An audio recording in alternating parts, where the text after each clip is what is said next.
Hello friends, welcome back to my channel. আমার চ্যানেলে তোমাদের সকলকে স্বাগত জানিয়ে আজকে একটা ভিডিও নিয়ে চলে এসেছি। আর আজ করবো আমশক্ত।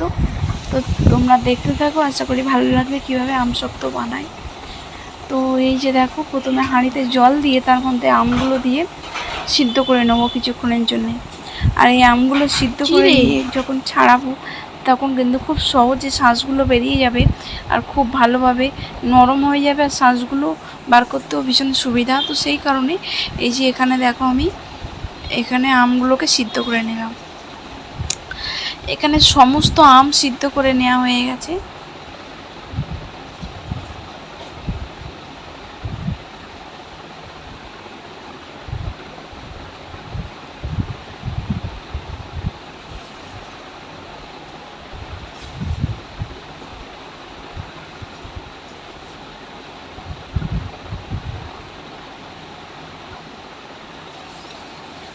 এই যে দেখো, আমগুলো ভালো করে কিন্তু সিদ্ধ করে নিয়েছি। এবারে দুরকমভাবে করব। এই যে চিনি নিয়ে নিয়েছি, এর মধ্যে এই যে আমের শাঁসগুলো ছাড়িয়ে নিচ্ছে, নিয়ে এর মধ্যে লবণ দিয়ে এটাকে হাত দিয়ে নেড়ে জাস্ট রোদে বসিয়ে দিলেই হয়ে যাবে। এটা এক রকমের। আর একটা পদ্ধতিতে করব, সেটা হলো আমটাকে জাল দিয়ে নেব ভালো করে, এরকম ছাড়িয়ে চিনি দিয়ে জাল দিয়ে তারপর থালাতে ঢালবো। তো তোমরা দেখতে থাকো, আশা করি ভালো লাগবে। আর এই যে দেখো, কত সুন্দরভাবে শাঁসগুলো বেরিয়ে যাচ্ছে। যখন এটাকে সিদ্ধ করে নিয়ে হবে তখন কিন্তু খুব সুন্দরভাবে এরকম বেরিয়ে আসবে।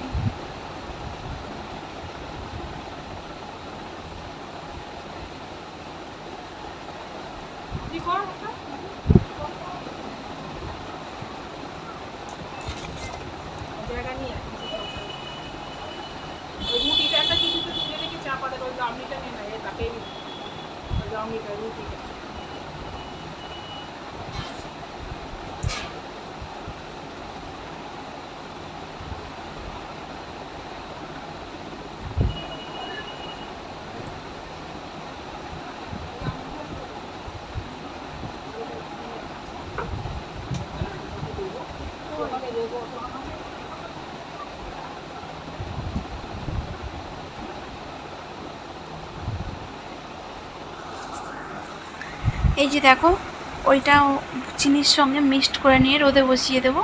রোদে শুকিয়ে নিলে আমশক্ত রেডি হয়ে যাবে। আর আবারও দেখো, আবার একটা পদ্ধতিতে করব, সেটা হলো এরকমভাবে শাঁসগুলোকে ছাড়িয়ে নেব, নিয়ে আর তারপরে উনুনে কড়ার মধ্যে দিয়ে চিনি দিয়ে লবণ দিয়ে ভালো করে এটাকে জাল দিয়ে নেব, নিয়ে তারপরে রোদে দেব।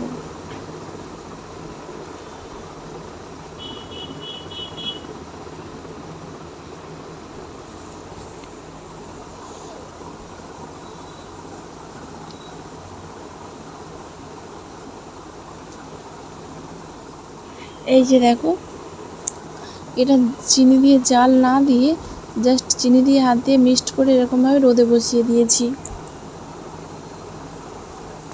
আর এদিকে থালাতে সর্ষে তেল লাগিয়ে রোদে একটু গরম করে নিচ্ছি। গরম করে নেওয়ার পরে তারপরে আমশক্ত শাঁসটাকে এর মধ্যে দেব।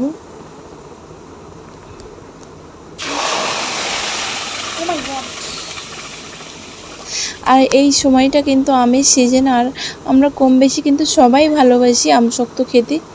সব বাচ্চা থেকে বড় সবাই ভালোবাসি। আর এইভাবে যদি বানান বাড়িতে, সবাই কিন্তু ভীষণ পছন্দ করবে আমশক্ত। তো এই যে দেখো, এখানে আমের শাঁসটা দিয়ে দিয়েছি, দিয়ে তার মধ্যে দিয়ে দিচ্ছি চিনি। কি রে?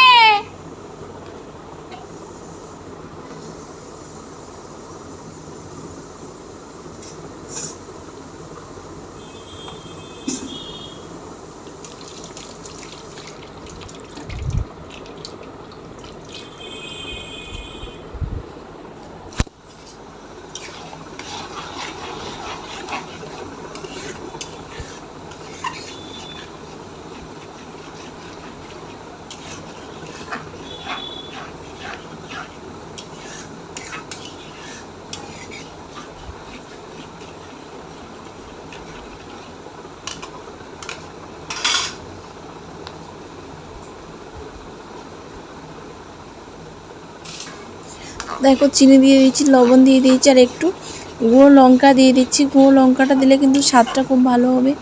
আর খুব সুন্দর খেতেও লাগবে টেস্টটা। তোমরা এইভাবে একবার ট্রাই করো, ভীষণ ভালো লাগবে। দেখবে বাচ্চা বড় সবাই খেতে পছন্দ করবে। আর এইভাবে আমসত্ত্বটা জাল দিতে থাকবে। যখন আমসত্ত্বটা হয়ে আসবে তখন অটোমেটিক কিন্তু এর কালারটা চেঞ্জ হয়ে যাবে। না জানো তো, এগুলো মনে করলে ভালো, গা গা করে জাল দিলাম, গা গা করে হয়ে গেল, বুঝলে? এই যে দেখছো, যত আমসত্ত্বটা হয়ে আসছে তত কিন্তু এর কালারটা চেঞ্জ হয়ে আসছে।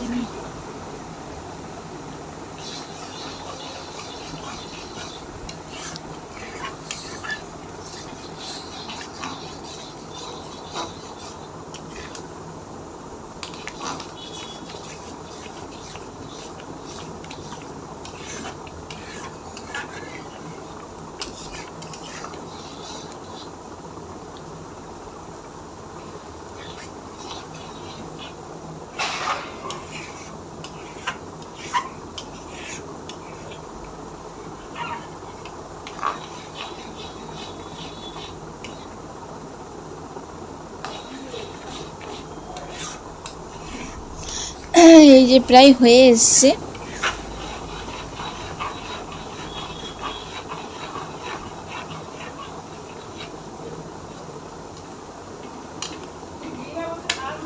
না না, খেতে খেতে তো হাত ধোবে না, গিয়ে সাদা বেডশিটে মুছে দেবে।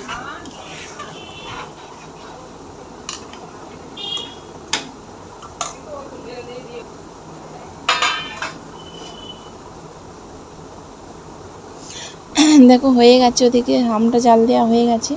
এবার কড়াতে সর্ষের তেল মাখিয়ে রোদে গরম করে নিয়েছি। ওই কড়ার মধ্যে এই যে আমসত্ত্বটা ঢেলে দেবো অল্প করে, কারণ পাতলা যত হবে তত ভালো, আর তত তাড়াতাড়ি কিন্তু শুকিয়ে যাবে।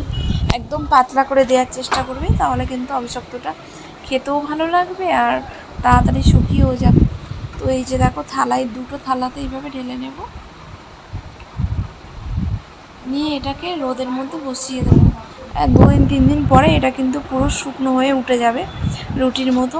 আর বন্ধুরা, ভিডিওটা কেমন লাগলো অবশ্যই জানাবে। যদি ভালো লাগে লাইক, কমেন্ট, শেয়ার, সাবস্ক্রাইব করবেন। আর বন্ধুরা ভালো থাকবেন, সুস্থ থাকবেন।